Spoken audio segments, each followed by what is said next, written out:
বানাবো spicy Maggi.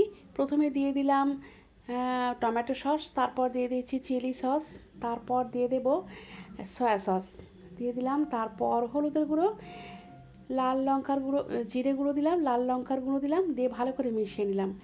এখন আমি নুডলসটা বানিয়ে নিচ্ছি।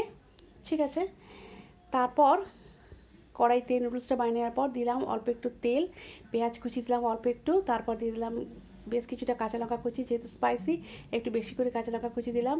তারপর কাঁচা লঙ্কা কুচিটা দেওয়ার পর আমি এই যে নুডলসটা মশলার মধ্যে দিয়ে ভালো করে এটা আমি মিশিয়ে নিচ্ছি।